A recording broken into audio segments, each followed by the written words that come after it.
오늘 다룰 내용은 이제 나병 환자의 정결 의식입니다. 이 나병 환자의 정결 의식이 우리를 죄와 불법에서 정결하게 하시는 예수 그리스도의 모형이 됩니다. 성경에 나오는 여러 가지 신체적인 장애나 질병들이 있습니다. 그 가운데 율법에서 다루고 있고 또 신약 성경 곳곳에 나타나 있는, 신구약 성경에 같이 나타나 있는 그 질병이 나병입니다. 이전 우리 개역 성경에는 문둥병이라고 불렀는데 한자어로 하면 문둥병라를 써서 라병, 나병이 됩니다. 한센병이라고도 불리고 또 문둥병이라고도 불리는데 이 병은 피부에 발진이 일어나고 염증이 생깁니다. 그리고 손과 발에 감각이 마비가 됩니다. 그래서 이게 어디 툭 부딪혀도 아픈 줄도 몰라요. 자기 신체 일부가 떨어져 나가도 그걸 느끼질 못합니다. 신체 말단 부분에서 부패나 변형이 일어나고 또 손가락이나 발가락이 떨어져 나가는 그런 일들이 병의 증상으로 나타납니다. 그 당시에 나병은 불치병으로 간주가 되었습니다. 사람은 고칠 수 없는, 그리고 이것은 하나님으로부터 저주받은 자가 받는 그런 질병으로 알려져 있기 때문에 천형으로 간주가 되었습니다. 나병 환자는 하나님으로부터 또 사람들로부터, 가족들로부터 버림받은 존재입니다. 성경에 보면은 모세를 대적하던 미리암이 나병 환자가 되었고 또 게하시가 이 나만 장군의 나병을 고쳐준 엘리사 예언자, 그 엘리사의 수종드는 종입니다. 그 게하시가 나병을 고쳐준 대가로 자기 주인이 아무것도 받질 않으니까 자기가 가서 주인 이름을 팔아가지고 외투와 그리고 은을 취합니다. 그래서 나만에게 있던 나병이 그 게하시에게 임하게 됩니다. 벌을 받은 거죠. 그리고 성경에는 이제 우시야 왕이 하나님의 영광과 하나님의 그 거룩함을 무시하고 왕으로서 할 수 없는 일, 제사장들만 할 수 있는 그런 일을 하려고 성소에 들어가서 분향하는 일을 했습니다. 제사장들이 왕을 말렸지만 오히려 제사장들에게 화를 내고 그럴 때 하나님께서 그에게 나병이 임하게 하셔서 그 나병 환자가 되어서 죽을 때까지 별궁에 거하다가 죽었습니다. 천벌을 받은 사람들 그렇게 간주가 되었습니다. 물론 모든 나병이 다 이제 하나님이 내리신 그런 천형은 아니었고 그 중에는 이제 세균 감염에 의해서 나병이라는 게 결국은 피부와 신경 조직에 침투하는 질병입니다. 그런 질병인데 이것이 죄와 상당히 유사한 그런 속성이 있습니다. 처음에는 몸에 작은 반점이 나타납니다. 그러다가 점점 반점이 커지고 그리고 그 반점이 온몸에 퍼져나갑니다. 마치 조그마한 누룩이 순전한 밀가루 반죽에 전체에 퍼져나가서 반죽을 뜨게 만드는 것처럼 조그마한 죄가 들어와서 그 사람과 그가 속한 공동체를 오염시키는 것처럼 퍼져나갑니다. 전염성이 있습니다. 그리고 이 나병에 걸리면 전염성이 있기 때문에 가족하고 같이 살지를 못합니다. 마을에서 쫓겨납니다. 성전에 들어갈 수가 없습니다. 거룩하신 하나님께서는 이제 부정한 자들, 이 나병으로 부정하게 된 자들은 들어올 수가 없고 진영 밖으로 나가야 합니다. 공동체 마을 밖으로 나가야만 했습니다. 죄가 바로 그와 같다는 겁니다. 작은 죄가 사람들에게 퍼져나가게 되고 죄로 인한 상처와 그 흔적들이 사람을 더럽게 만들고 또 죄가 사람과 사람 사이를 갈라놓고 죄로 인해서 하나님과 사람 사이가 분리가 됩니다.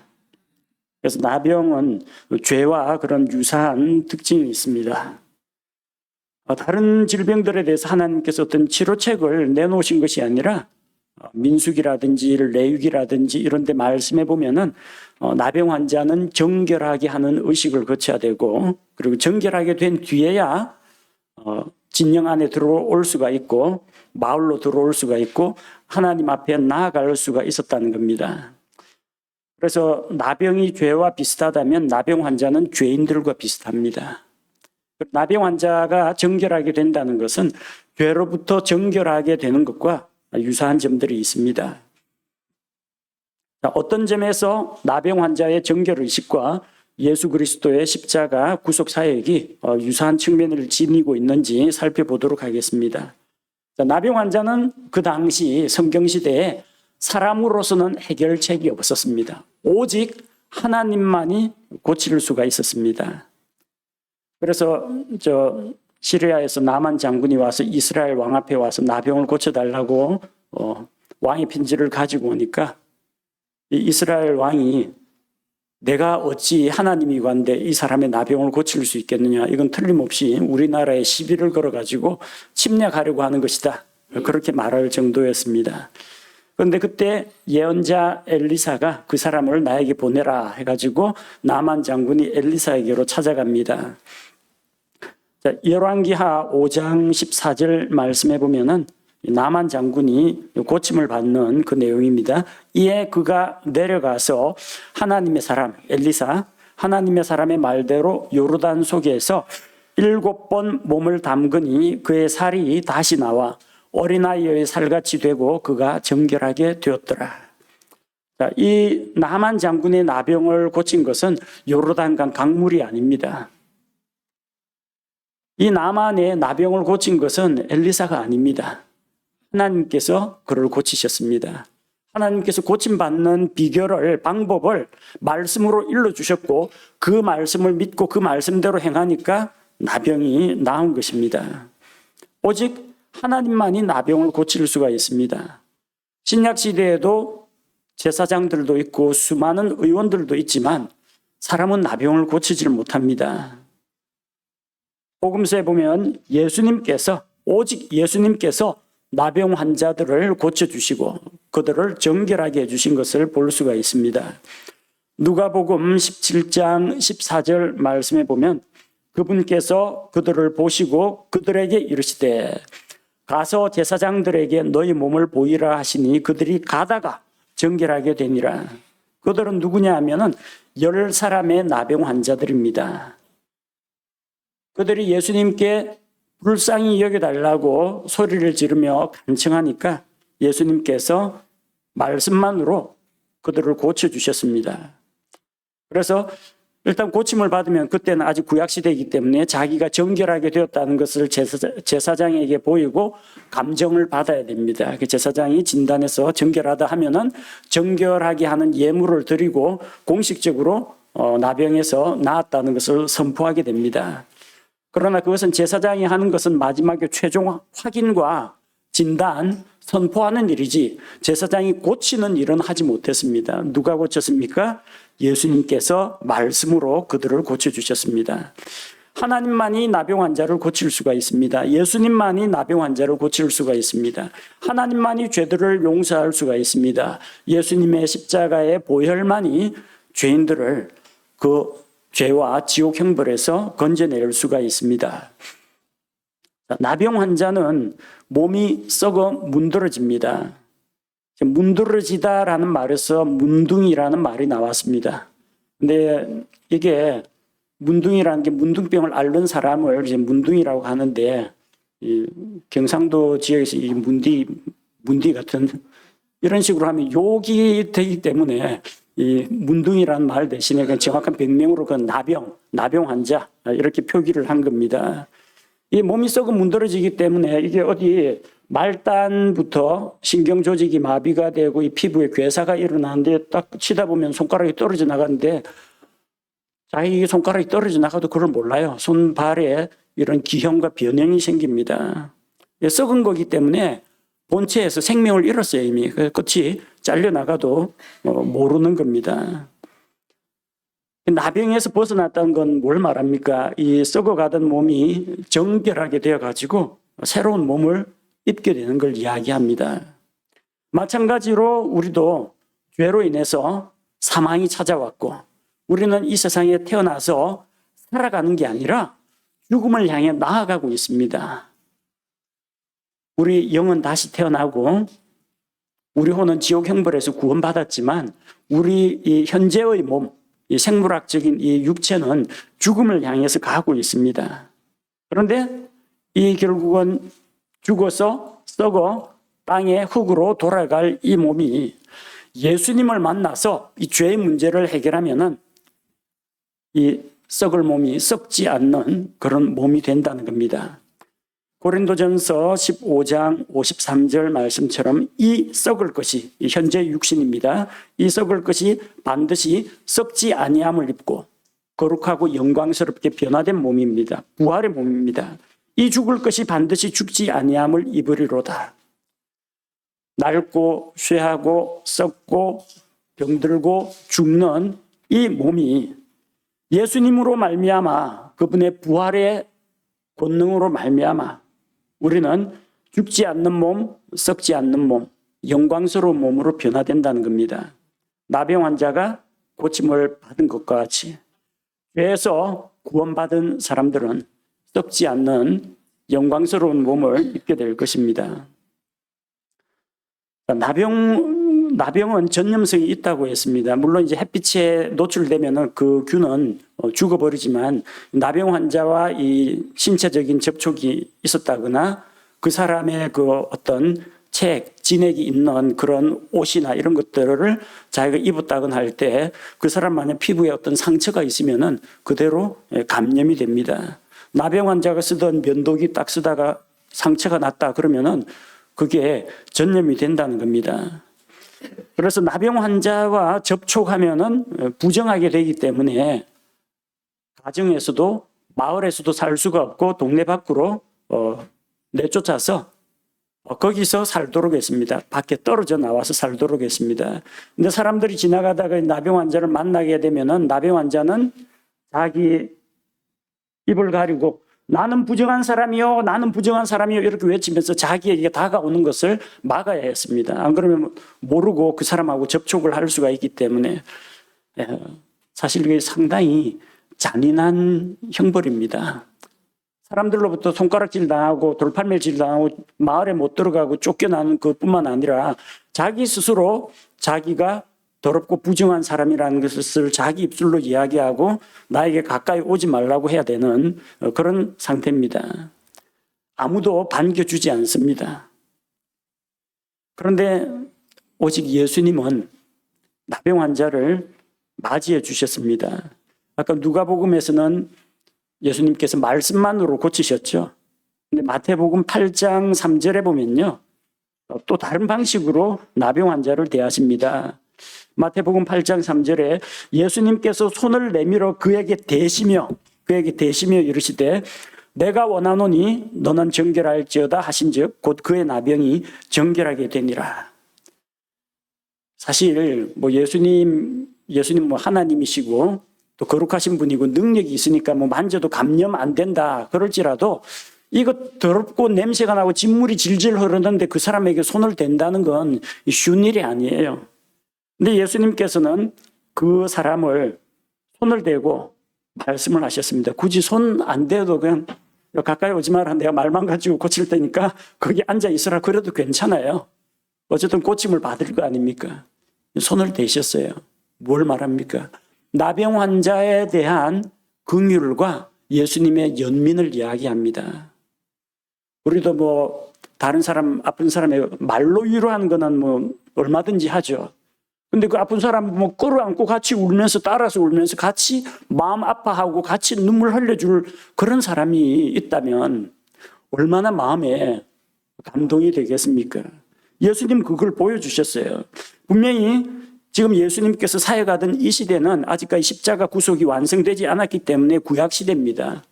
율법대로 하면 나병 환자 만지면 안 됩니다. 만지면 부정하게 됩니다. 근데 예수님은 그 더러운 나병 환자 율법에 의하면은 나병 환자 만졌다, 예수님도 부정하다, 사람들이 이렇게 말할 비난을 할 텐데 그런 것들을 다 무시하고 나병 환자에게 손을 대시고 정결하게 해주셨다는 겁니다. 우리 주 예수님께서는 거룩하고 영광스러운 하늘의 왕좌에 앉아서 그냥 창조 세계를 보고 계셔도 아무런 상관이 없습니다. 거룩하신 하나님 그렇게 해도 됩니다. 그런데 이 낮고 비천한 세상에 내려와서 그 낮은 베들레헴 마구간으로 사람의 몸으로 오셔서 예수님께서 사람과 같이 되셨고, 비록 죄는 없으신 분이지만 죄인과 같은 형상이 되셨고, 우리와 같이 나면서 성장하면서 겪는 모든 아픔과 슬픔과 고통과 춥고 배고픔과 피곤함과 이걸 다 겪으신 분이에요. 그 예수님께서 왜 그렇게 해야만 했겠습니까? 설마 뭐 우리의 아픔을 그렇게 안 하고는 모르시는 분은 아니에요. 전지하신 분인데. 그렇게 해서 우리와 같이 되시고 우리와 동일시해 주시고 우리의 연약함을 몸소 본인이 느끼시고 우리를 긍휼히 여겨주신 겁니다. 나병 환자에게 손을 대시고 그의 병을 고쳐주신 것처럼 우리의 모든 더럽고 추악한 것을 예수님께서 대신 담당하시고 우리의 모든 죄를 십자가에서 우리 대신 지시고 하나님 앞에서 자기가 대신 징계를 받으시고 죄의 삭을 우리 대신 치러주신 겁니다.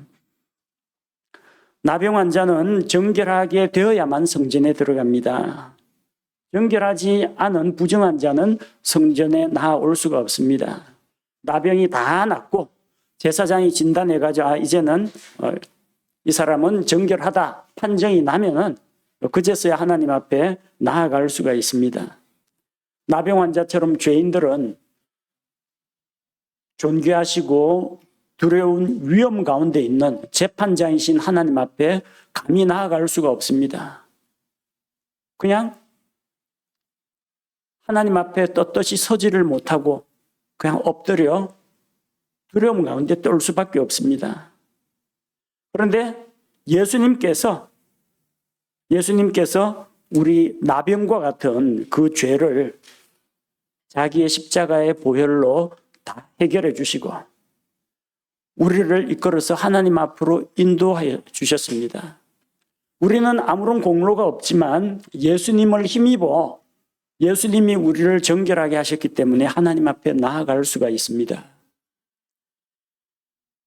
그래서 이제는 우리는 두려운 재판장 앞에 떨면서 나아가는 그런 죄인의 심정이 아니라 하나님 아버지의 아들, 하나님의 자녀로서 두려움 없이 확신과 담대함 가운데 하나님 앞에 나아갈 수가 있습니다. 히브리서 4장 16절 말씀에 보면은 그러므로 우리가 긍휼을 얻고 필요한 때에 도우시는 은혜를 얻기 위해 은혜의 왕좌로 담대히 갈 것이니라. 여러분, 하나님의 은혜가 필요합니까? 하나님의 도움이 필요합니까? 이제 우리는 자유롭게 하나님 앞에 나아갈 수가 있습니다. 다른 어떤 종교 집단의 사제나 무당이나 이런 걸 거치지 않더라도 예수님께서 우리의 중보자가 되어주시기 때문에 예수님의 십자가를 의지해서 하나님 앞에 나아갈 수가 있다는 겁니다. 그것은 우리가 나병과 같이 그 더럽고 추악한 죄에서 해방되었기 때문입니다. 자, 나병 환자는 정결하게 되면 새로운 사람이 되는 의식을 먼저 거쳐야 합니다. 레위기 14장 8절에 보면은 정결하게 될 자는 자기 옷을 빨고 모든 털을 밀고 물로 몸을 씻을지니라.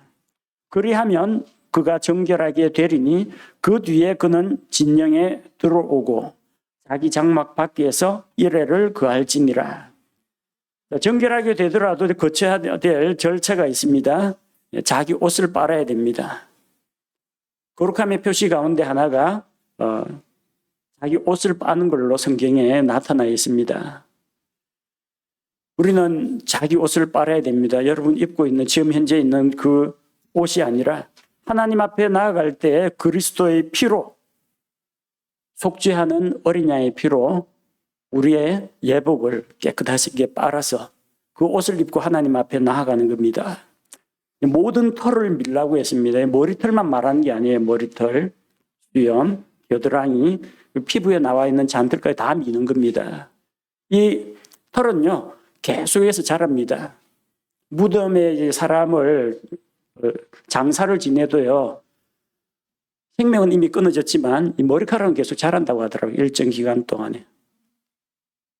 근데 이걸 민다는 건 뭘 말하느냐 하면은 다시 어린아이 때는 매끈매끈하게 태어나잖아요. 처음에 이제 수정란 이제 분할돼 가지고 이제 태아 상태에서는 점점 자라면서 이제 머리털이라든지 이런 것도 나오겠지만 다시 그 이전 상태로 처음부터 시작한다는 겁니다. 털을 깨끗이 밀면 뭐 여러분 요즘에는 혹시 뭐 어떤 질병 때문이라든지 치료의 목적으로 혹은 뭐 또 다른 목적으로 머리털을 밀고 그런 사람들이 있습니다. 근데 머리털을 밀어도 나중에 안에 모근이 살아있으면요, 머리카락이 다시 나옵니다.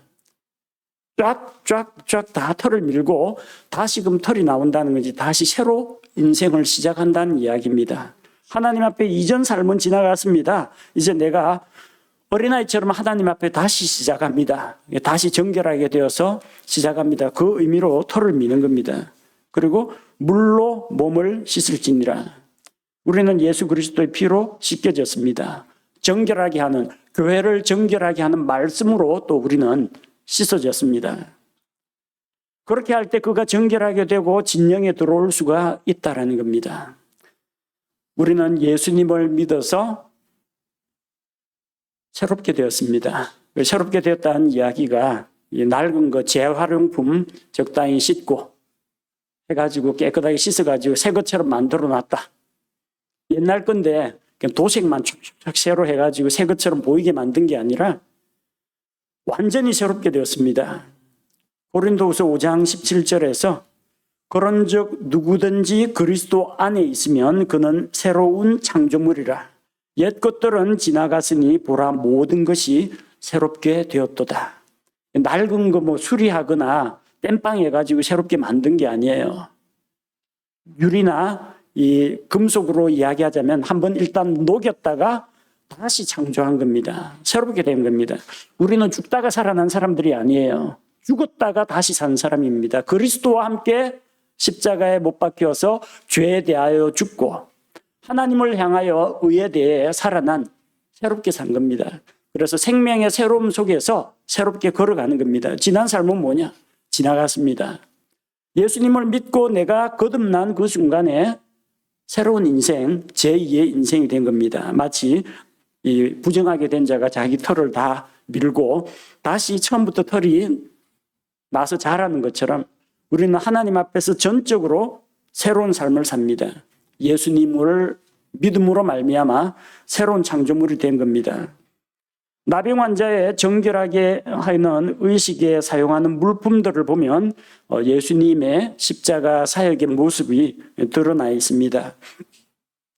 레위기 14장 4절 말씀에 보면 제사장은 명령하여 정결하게 될 자를 위해 살아있는 정결한 새 2마리와 백향목과 주홍색 실과 우슬초를 가져오게 하고, 자, 정결한 새라고 했는데 정결한 새는 무죄를 상징합니다. 죄가 없는 그런 상태를 정결한 새로 나타낸 겁니다. 뭐 새 자체가 어떤 거룩하다 그런 의미가 아니라 이 정결한 새를 통해 하나님 앞에 거룩하게 구별하여 예물로 드릴 때 이 정결한 새는 죄가 없으신 예수 그리스도를 이야기합니다. 무죄하신 예수 그리스도, 그분만이 우리를 정결하게 하고 우리의 죄들을 용서할 수 있기 때문입니다. 주홍색 실은 예수님의 피로 말미암는 구원을 이야기합니다. 이 주홍색 실, 붉은 실은 여리고성 점령할 때 창녀 라합이 정탐꾼들을 숨겨주고 정탐꾼들한테 받은 증표입니다. 이 붉은 줄을 창문에 달라고 했습니다. 그러면은 그 붉은 줄이 있는 그 집 안에 있는 모든 사람은 남녀노소 그 사람의 뭐 도덕적인 상태 다 무시하고 그 안에 있는 사람들은 생명을 해치지 않고 우리가 반드시 보호해 주겠다 약속했습니다. 그래서 여리고성을 점령하고 그 안에 살아 숨쉬는 것들을 다 죽일 때 그 창녀 라합의 집, 붉은 줄이 달려있는 그 집 안에 있던 사람들은 다 생명을 건졌습니다. 주홍색 실은 예수 그리스도의 피를 의지합니다. 그리고 우슬초라고 했는데 우슬초는 핏뿌림과 연관되어 있습니다. 6월절 어린 양의 피를 뿌릴 때 우슬초가 기다란 허브입니다. 기다란 허브인데 방사형으로 쫙쫙쫙쫙 잎사귀가 나가지고 쭉 길게 자라 있어요. 이게 줄기에 작은 솜털들이 있어가지고 물기 흡수를 아주 잘합니다. 피에 쭉 담그면요, 피에 적셔집니다. 이걸 가지고 쫙 휘두르면 내리치면은 그 출애굽 때 6월절 어린 양의 피가 문 임방과 기둥에 뿌려지는 겁니다. 피를 이렇게 손가락으로 찍어가지고 바르라는 이야기가 아니라 우슬초에 적셔가지고 내리칩니다. 쭉 내리치면은 쫙 하면서 피가 뿌려지는 겁니다. 그 핏뿌림이 뭘 말합니까? 예수 그리스도의 십자가에서 죄 없으신 예수님의 피가 우리를 위해 뿌려진 걸 이야기합니다. 그리고 이 우슬초가 십자가상에도 등장합니다. 예수님께서 십자가에 달려 숨을 거두실 때 로마 군병들이 해면에 식초를 적셔가지고 우슬초 가지로 예수님의 입술에 이렇게 대줬다. 그렇게 기록되어 있습니다. 즉, 이 우슬초는 핏뿌림과 연관되어 있는 식물이라는 겁니다. 6월절 사건에 나오고 예수님의 십자가에도 이 우슬초 가지가 등장합니다. 즉, 정결한 새, 예수님의 무죄하심, 그리고 백향목은 수천 년을 사는 그런 나무입니다. 장구한 생명, 영생을 상징합니다. 주홍색 실은 예수님의 피, 우슬초는 핏뿌림과 연관되어 있어요. 즉, 이 정결하게 하는 의식 자체가 예수 그리스도의 십자가 대속을 보여주는 이 상징물입니다. 그리고 나병 환자를 정결하게 하려면 제사장이 진단해서 다 나았다 진단하면은 하나님 앞에 예물을 드립니다. 이제 하나님 앞에 나아가려면 어떻게 이 부정하던 자가 정결하게 되었는데 어떻게 하나님 앞에 나아가느냐? 희생 예물을 통해서 하나님 앞에 나아가게 됩니다. 나병 환자는 정결하게 되려면 범법 헌물과 죄 헌물과 번제 헌물과 음식 헌물을 드려야만 했습니다. 레위기 14장에 나오는 내용인데 예수님께서도 바로 죄로 인해서 부정하게 된 우리를 정결하게 하기 위해서 향기로운 냄새의 헌물이 되셨고 우리를 위해서 화의 헌물이 되셨고 우리 죄를 대신하기 위한 속죄 제물이 되셨고 우리의 범법과 하나님 앞에서 우리가 진 모든 죄의 빚을 갚기 위해서 범법 헌물이 되어주신 겁니다. 나병 환자의 정결 의식은 유대교에서 말하는 어떤 나병 환자, 물리적인 나병 환자를 치료해서 공동체로 받아들이는 그 이상의 의미가 있습니다. 어떤 의미가 있느냐? 장차 이 세상에 오셔서 나병 환자처럼 낮고 천하고 더러운 우리를 하나님께서 다 용서하시고 받아들여 주시고 다시금 정결하게 하시고 새로운 인생을 살게 하실 그리스도의 십자가의 구속의 모습이 이 정결 의식 가운데 나타나 있는 것입니다. 레위기 읽다 보면은 저 중간에 제일 내용이 좀 장황하고 같은 내용, 비슷한 내용이 반복되는 부분이 그 집안이나 의복이나 사람에게 나병이 생겼을 때 어떻게 대처할 것인가 하는 그 내용이 여러 장 나와요. 이제 앞으로 그런 거 읽을 때 지루하게 읽지 마시고 그 나병 환자를 진단하는 의식 그리고 정결하게 하는 의식을 통해서 우리를 죄로부터 구원하시고 모든 불법에서 우리를 깨끗하게 하시는 예수 그리스도를 만나시기 바랍니다. 함께 기도하겠습니다. 하나님 아버지, 구약시대의 나병 환자들은 참으로 하나님 앞에 가까이 나아갈 수도 없었고 가족과 같이 살 수도 없었고 마을 공동체 밖으로 쫓겨나 살았습니다. 이전에 우리가 하나님을 알지 못하고 구원자 예수님을 만나기 이전에 죄로 인해서 하나님으로부터 분리되고 사람들과 사람들 사이에도 죄로 인한 깊은 골이 생겨서 서로가 멀어졌던 것을 기억합니다. 이제 예수 그리스도께서 십자가에서 흘리신 그 보배로운 피로 말미암아 우리의 모든 죄들을 용서받고 우리가 정결하게 되었으며 이제는 확신과 담대함 가운데에서 필요한 도움을 얻으러 은혜를 받기 위해 하나님 앞에 당당히 나아가게 된 것을 감사를 드립니다. 우리와 같은 죄인들을 받아주신 하나님의 은혜와 우리를 불쌍히 여기시는 우리 주 예수님의 그런 사랑에 감사를 드립니다. 새로 태어나 정결하게 된 자로서 새로운 인생 살아가게 하시고 우리 주 예수 그리스도를 알고 그분을 닮은 사람으로서 하나님 기뻐하시는 성도로 살아가게 이끌어 주옵소서. 예수님의 이름으로 기도합니다. 아멘.